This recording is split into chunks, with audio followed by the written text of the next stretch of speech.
So last time we talked extensively about mechanisms of substitution. The next natural reaction type for us to address is the reaction type that can compete with substitution, and that of course is elimination.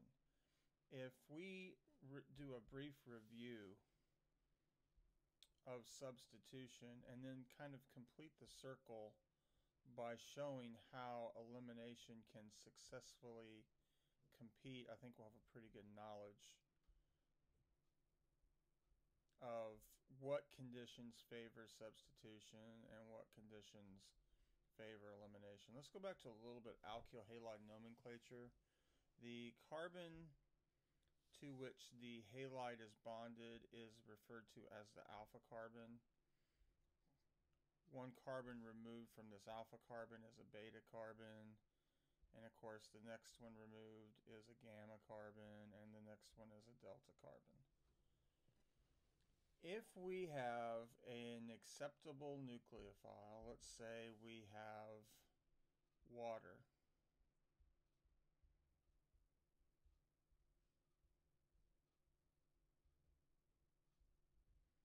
the chemistry is going to occur at the alpha carbon. So you'll get nucleophilic attack, which I'm just going to abbreviate as Na. And you'll get loss of a leaving group, which I'm going to abbreviate as LLG. Remember that nucleophilic attack and loss of a leaving group is net substitution. In other words, substitution can also be referred to as addition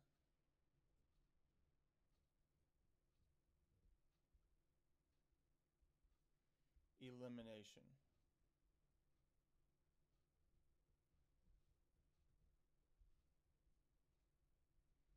Of course, the addition is the nucleophilic attack.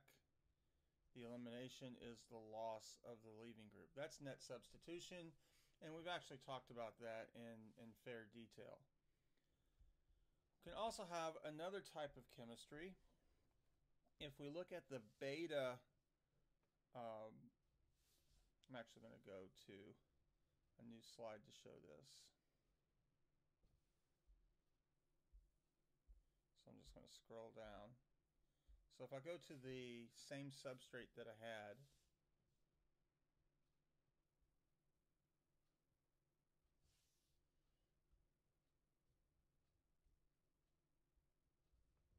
which was bromocyclohexane,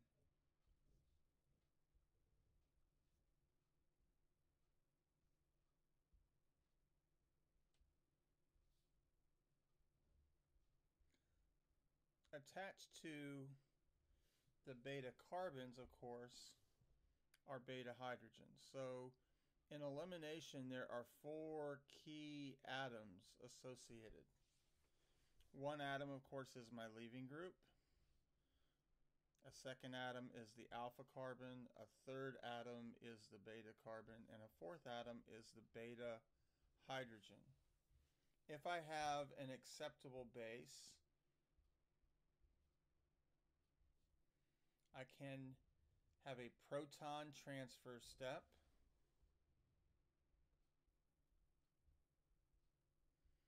Now these electrons are going to break heterolytically, so they will actually form a carbon-carbon double bond, and then we'll have loss of a leaving group. So the two mechanistic steps that we really see implicated in elimination are proton transfer, which we did not see in substitution, by the way. There are certainly times that we can see it, usually when we protonate an alcohol to be a better leaving group. And of course, the loss of the leaving group, which we did see in substitution. So to recap this, in substitution,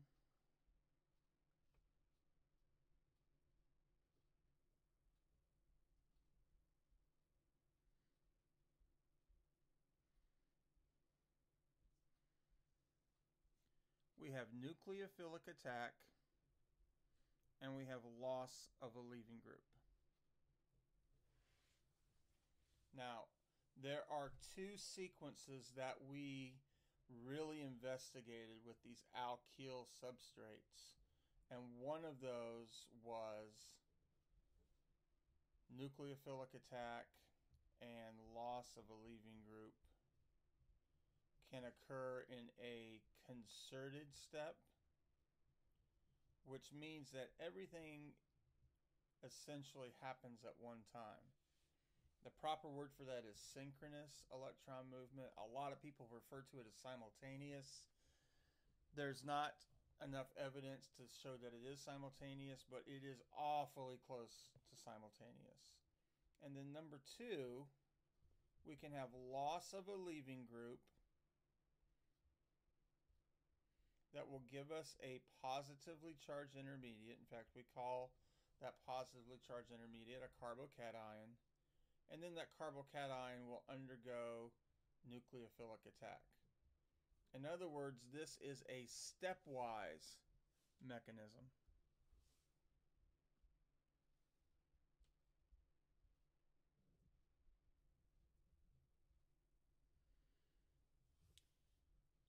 And the stepwise mechanism is better known as SN1.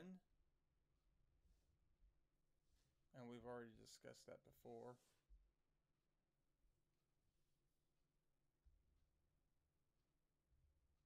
But the concerted mechanism is SN2.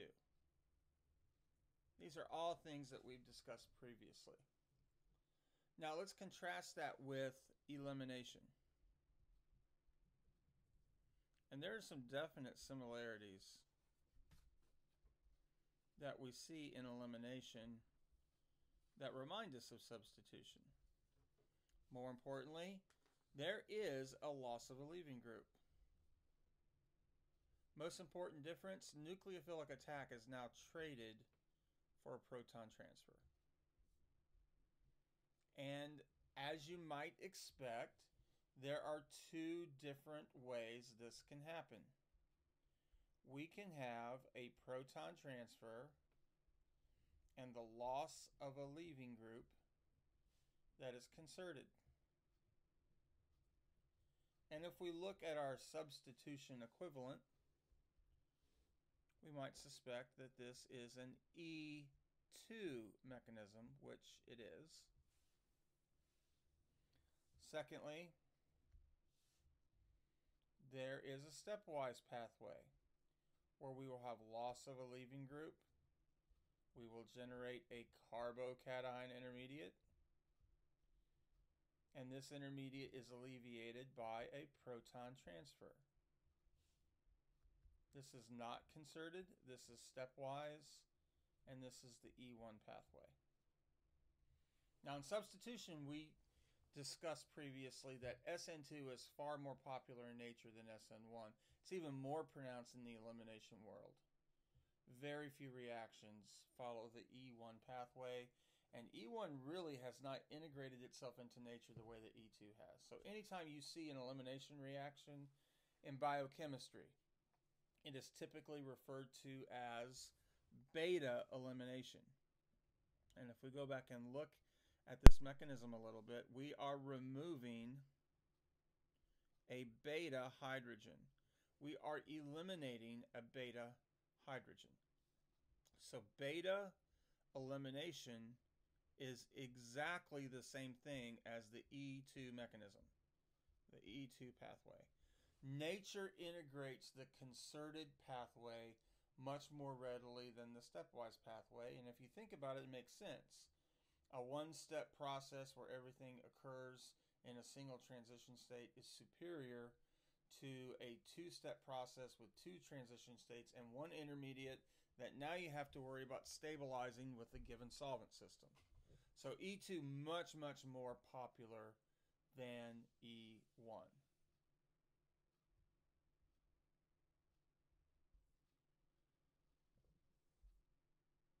So let's look at an animation of an E2 elimination where everything, and by everything I mean bond making processes and bond breaking processes all occur at once.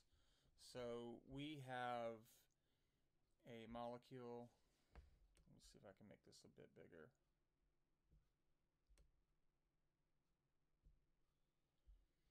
Looks like we have S2 bromobutane being reacted with hydroxide ion.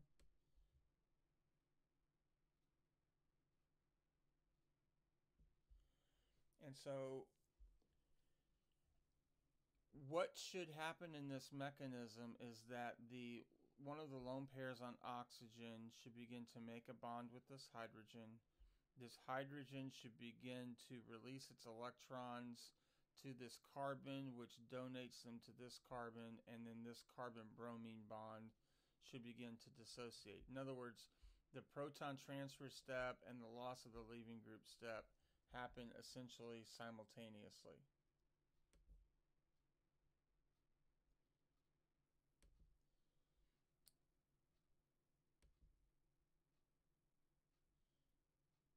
So let me try that again.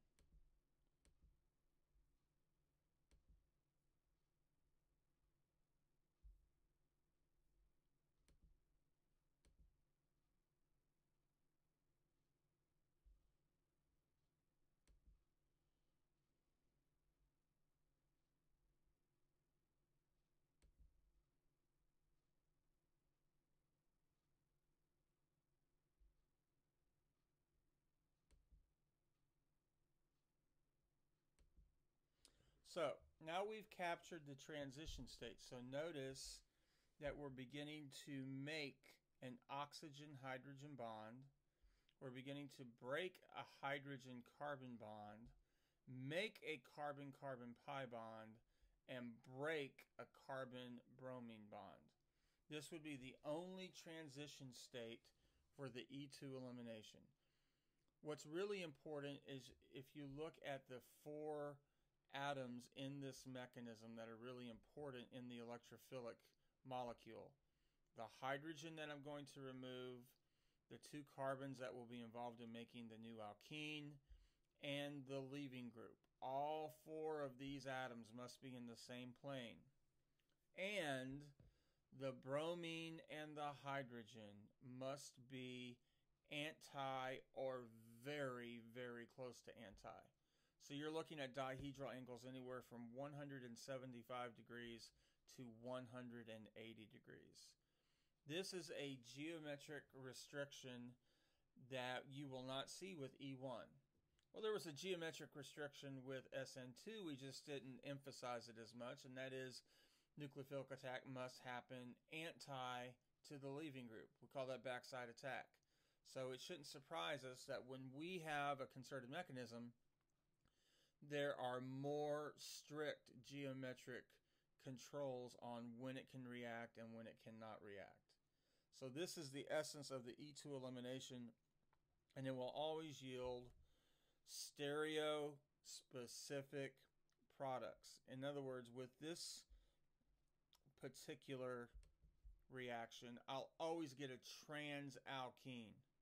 I'll never get a cis alkene. There are times where I'll always get a cis alkene and not a trans alkene. Now this brings up another interesting set of things that we have to worry about, because now we need to talk about alkene stability. So cis is always lower in energy than trans. So cis is more stable.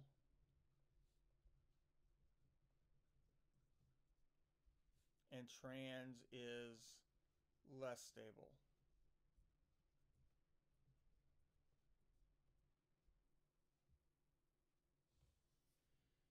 If we were to look at a rationale for why the cis alkene is going to be less stable than the trans alkene, what we would really want to do is look at space filling models.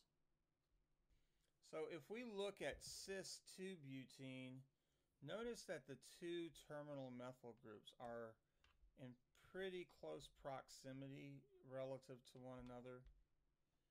I'm not sure if we can actually measure. I don't think that we can measure.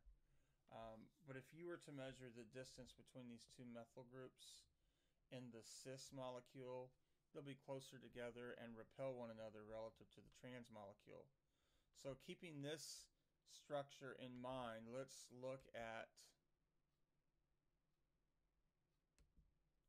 the trans molecule.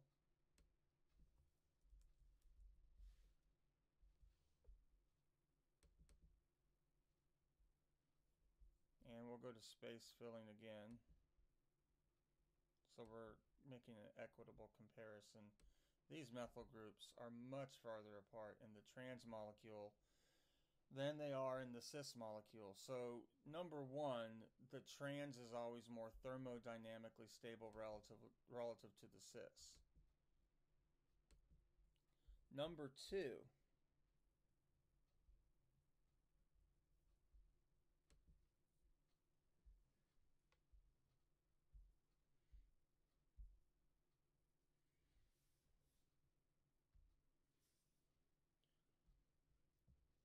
more substituted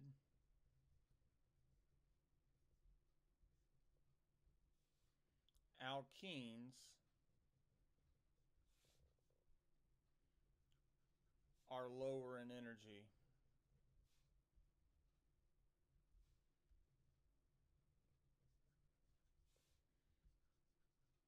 than alkenes that are less substituted. So clearly,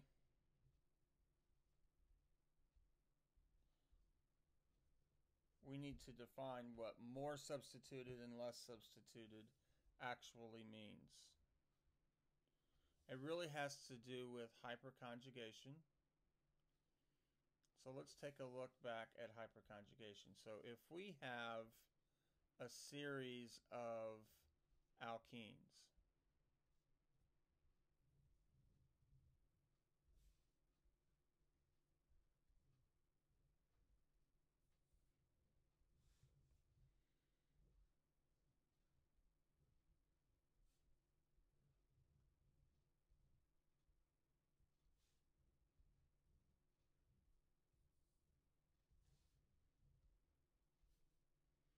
now I'm showing the arrows for stability.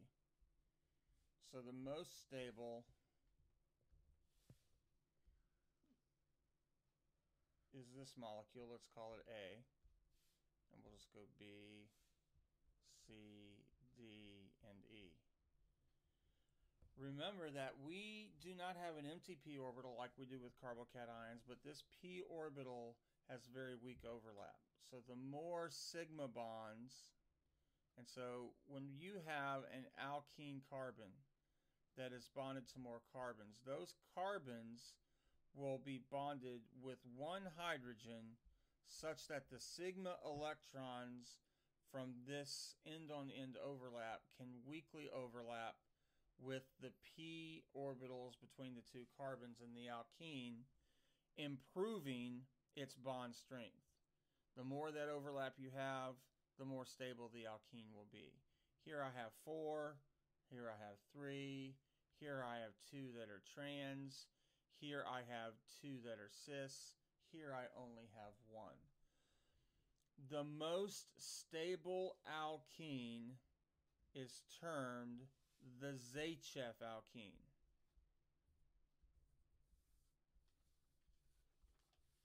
It is the alkene that is the most thermodynamically stable. So the Zaitsev product would be the most thermodynamically stable elimination product.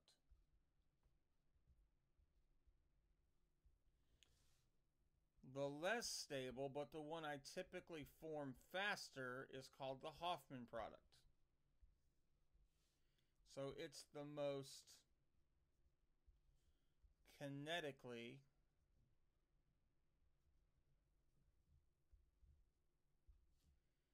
favorable elimination product. It's the one that forms fastest. It's the one that has the lower activation energy barrier.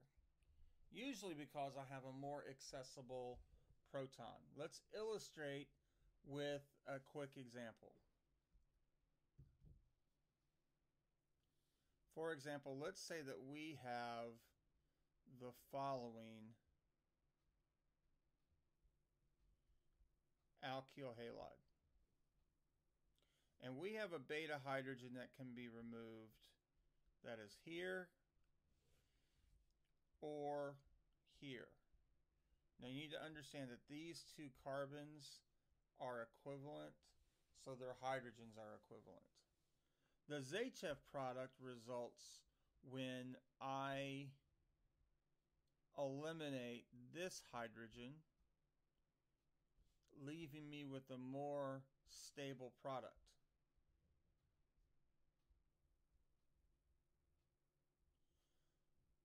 But the hydrogen that I'm going to show by its removal with the red arrow is more accessible.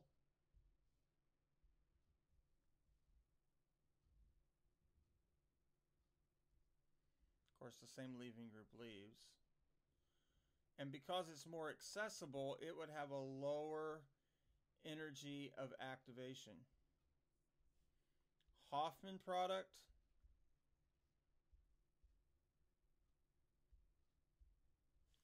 Zaitsev product.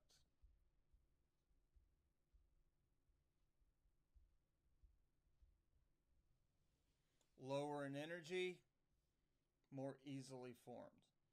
I'm going to stop this podcast at this point. I want to talk about more insights into the E2 mechanism with the next one that we do.